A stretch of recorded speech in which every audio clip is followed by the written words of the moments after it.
Good morning, students. How are you? You must have seen that some objects around us are in rest position, some objects are in moving position. So, today we are known us about what is moving position, what is rest position, what is speed? What is distance? So, to know all of these, today we will start our science chapter number 8, that is motion. So, first we see rest position. A body is said to be in a state of rest when its position does not change with respect to a reference point.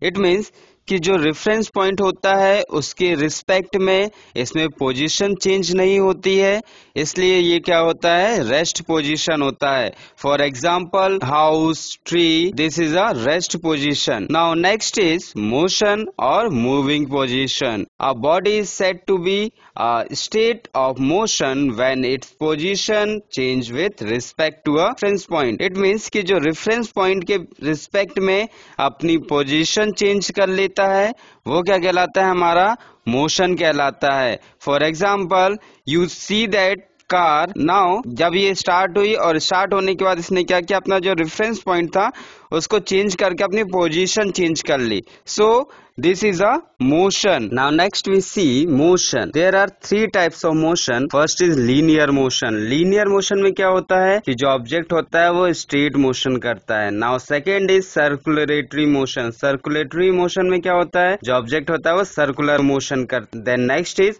Oscillatory motion. Oscillatory motion में क्या होता है, ये as a pendulum motion करता है. Pendulum motion करता है, it means कि पहले forward and then back. So these are types of motion. Now next we see physical quantities. It is a physical properties of material that can be measured it has two types. First is scalar quantity. Scalar quantity, it is a physical quantity having only magnitude not a direction. It means कि जो scalar quantity होती है इसमें सिर्फ magnitude होता है, direction नहीं होता. For example speed and distance. Now second is vector quantity. It is a physical quantity having both magnitude as well as direction. It means कि जो वेक्टर क्वांटिटी होती है इसमें मैग्नीट्यूड और डायरेक्शन दोनों होता है. For example velocity, acceleration, displacement, momentum, force, etc. Now next is physical quantities of motion. Distance, displacement, speed, velocity, uniform or non-uniform motion, acceleration, graph, equation or motion. So these are physical quantities of motion. Now next is distance. The distance traveled by a body is the actual length of path covered by a moving body irrespective of the direction in which body travels. In other words, the actual path length traveled by a object is called distance. It means कि जो distance होता है वो किसी भी object के initial point से final point के बीच का जो लेंथ होता है वो क्या कहलाता है, हमारा डिस्टेंस कहलाता है. डिस्टेंस के लिए सब मेन इंपॉर्टेंट पॉइंट्स हैं जिसको हम देखते हैं.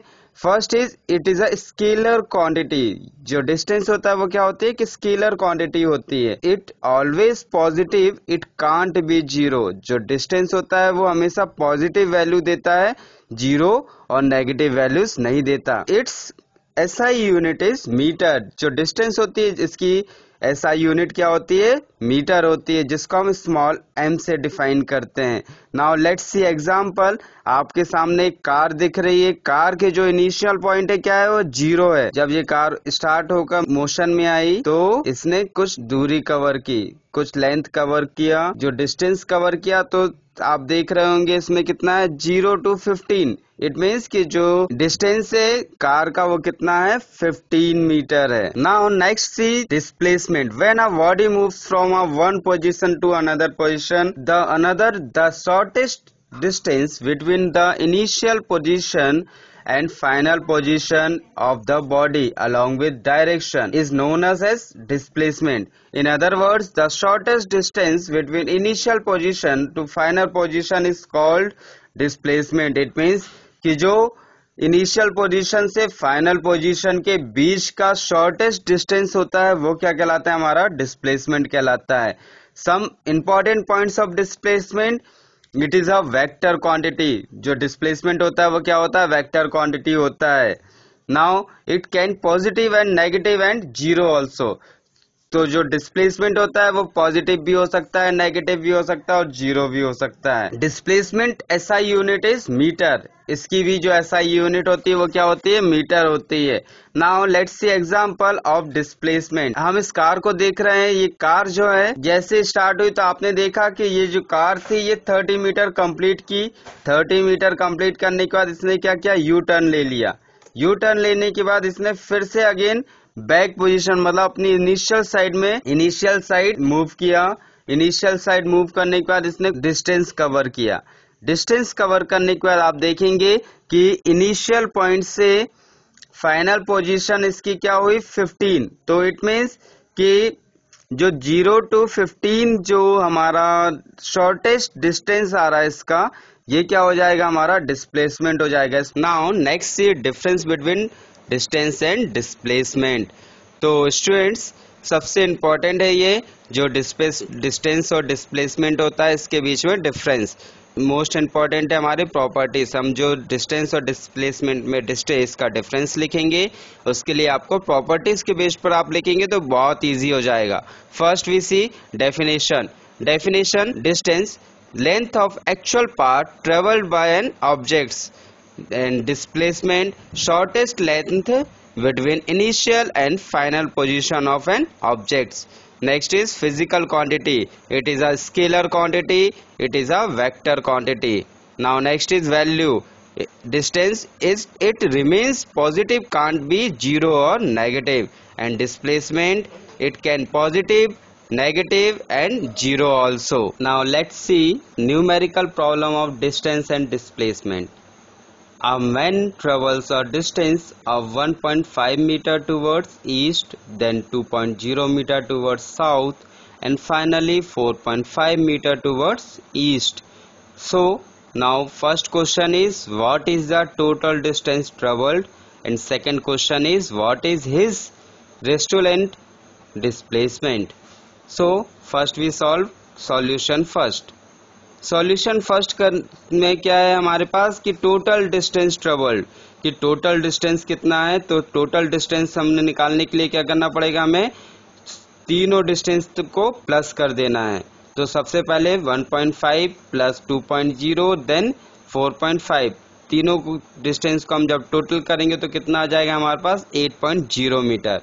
सो this is first question solution. Now next is second solution. Second solution करने के पहले हम क्या करेंगे कि जो सेंटीमीटर है उसको 1 मीटर के रिप्रेजेंट में हम सॉल्व करेंगे। तो इसके लिए सबसे पहले हम क्या करते हैं, सबसे पहले हम करेंगे so first we draw a 1.5 centimetre line AB, then we draw 2.0 centimeter line BC, then finally draw a third line CD 4.5 centimeter. Now हम क्या करेंगे कि जो A और D के बीच की दूरी है इसको A और D को ज्वाइन कर देते हैं। A और D को ज्वाइन करने से क्या हुआ, हमें एक डिस्प्लेसमेंट लाइन मिल गई। डिस्प्लेसमेंट लाइन मिलने से के बाद हम इसको क्या करेंगे, मेजर कर लेते हैं। जब हमने A और D को मेजर 0.3 सेंटीमीटर मिला, सो नाउ हमने स्टार्टिंग में ही क्या किया था कि first centimetre equals to 1 metre, so 6.3 centimetre equals to कितना हो जाएगा हमारा 6.3 metre. Thus the final displacement as represented by AD is कितना हो गया हमारा 6.3 metre. So this is a second solution.